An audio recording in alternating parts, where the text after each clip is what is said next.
Hello， 大家好啊！今天阳光明媚，我们今天来打卡一个洛克外滩园啊，著名的这个普奖得主啊 ，David Chipperfield，也是耗时了10多年来打造的一个项目。那跟我一起去看看吧，走。它这个项目叫外滩园啊，我们也叫它可以叫外滩的源头啊，所以外滩的起源是在这里。所以这里的建筑呢，传统意义上的外滩建筑更有历史啊，它建造更早。看一下这些外立面啊。它因为这里有非常多的英式建筑的风格，比如说这几栋安培洋行呀，还有后面那几栋，它都是叫英国安妮女王时期的这样的一种风格的建筑。它是用红砖再搭配一些灰色的石材整个呢相对是很稳重但是呢又有非常丰富的细节。它这个建筑在修缮的过程中它把原来的一些违章搭建全部拆掉。尽量还原它的这种修旧如旧的原汁原味。唯一的一些拓展呢，就是在它的屋顶的空间进行了一些功能上的拓展，比如一些户外的露台呀、阳光房，很克制的去进行了这样历史建筑的一个修复的工作。这个楼是要重点去说一下。洛克外滩园它最高的一栋楼呢叫美丰洋行，大家可以看到它是有老的部分和新的部分新楼好像是从下面的这个3层的叫英国维多利亚式的有一点折中主义的风格的建筑里面长出来的，大量的这种红砖的元素但是经过了100多年的岁月和沧桑的洗礼。但是上面有10几层的新建筑，它也用的是红砖，但它整个外立面的 pattern 还有一些竖向的这种语言都跟下面有非常好的一种呼应的关系。它下面这个老建筑你可以看到它只保留了建筑的一个表皮这是从施工包括它的维护的工艺上是非常困难的。大家看一下3层的檐口的地方呢，有3个非常精美的巴洛克风格的这样的山花，直接贴在了这个新建筑的外立面上，形成了一个很好的对话或者过渡的关系。可以看它外立面的一些细节3个层次一个是竖向的，然后另外是往进凹了一下它的一个窗间墙，然后再往上走，它的窗的侧边又往进凹了一下，更加强调了它这种相对竖向或挺拔的这种建筑设计的语言。我们下面来到它的中央的一个这个叫博物院广场，它其实创造了一个非常尺度宜人的这样的一个场所我们叫场所营造。然后呢，这个广场呢很平整我之前看到就是说它是一个对残疾人非常友好的这么一个地方。你看它这个楼，它其实做了很多的底层架空它这个楼是一个新楼它其实本来是可以整个落下来，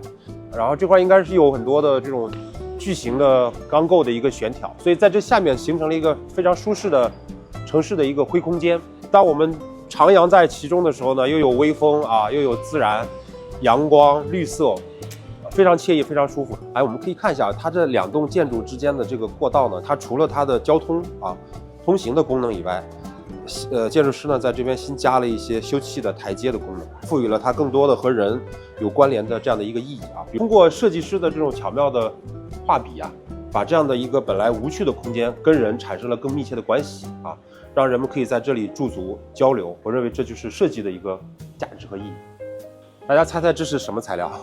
英文讲叫上海 plaster 它是一种小碎石和这种水泥砂浆混合起来的一种外立面装饰的材料，就是它整体感很强，然后你近距离观赏的时候，它其实有非常丰富的细节。它是从上海发明的，然后应该后面也用到了欧洲世界很多其他的地方。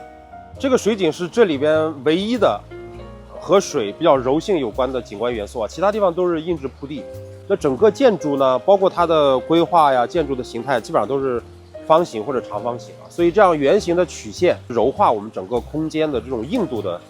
感觉，跟我们这种直线的元素形成了一个很好的冲突，能够把对面的不同的人楼能够反射到这个水景上面去我们看一下，就是它这里边有很多的这种建筑和建筑之间它不是贴着的，它像一个小的毛细血管一样，可以把人们进入到我们的整个的一个中央广场。它其实有一点峡谷的感觉，但是这个空间呢，我认为它利用的非常好就可以让人们有不同的这种空间开合的体验和感受我们再看一下这栋楼这栋楼很有意思它是一种中西混搭的一种设计风格。它之前呢是由一个英国的建筑师叫 Wilson 设计，它整体呢是一个欧式的3段式的比例，但是这里边呢又有很多的中式的元素你可以看到1楼的这个八卦窗，包括栏杆处的这种云纹，还有一些石狮的图案啊，还有4个中国传统的书法字体的，可以猜一下它是什么名字？其实很有意思。我们在想象这个老外在100多年前设计这个楼的时候，他也是经过了这种在地的文化的这样的一个洗礼和融合啊。逛的有点口渴了，我们来杯咖啡吧，来2杯冰美式。Later。88一杯的手冲啊，尝尝什么味儿？争光大楼啊，它是由这个100年以前非常著名的建筑师乌达克来设计的。它的外立面很有特色，有非常多的竖向的线条和语言。它的顶部呢有很多石材的尖尖的这种装饰物，它让这个楼呢就是显得跟其他的楼呢有很大的一个不同。然后在它的1楼呢是一个1所啊，最新的一个店，整体的设计的语言，包括它的色彩，其实都致敬了这栋建筑，感觉是从外立面吸了一些色彩啊。户外的一个洗手池啊，这个其实也是更多的是为了方便路过的行人和游客，其实也是更多的把这个城市的公共空间还给我们整个的市民。再进到里边去看一下，里面的颜色也是很统一啊，包括它的产品视觉的陈列，它的这个地面的色彩其实我认为也是呼应了它整个室内的颜色，还有整个建筑外立面的色彩。它应该是把一些深色的笔墨质的砖先放到地面上，然后再浇筑了一些这种浅赭石色的这样的一个水墨石的砂浆，然后再次进行了打磨。包括它室内的灯光也做得非常精致，大部分都是麦反射的。可以看到它上面的几根梁啊，也是非常巧妙的灯光设计结合到一块啊，让大家感受不到这种梁的一个存在。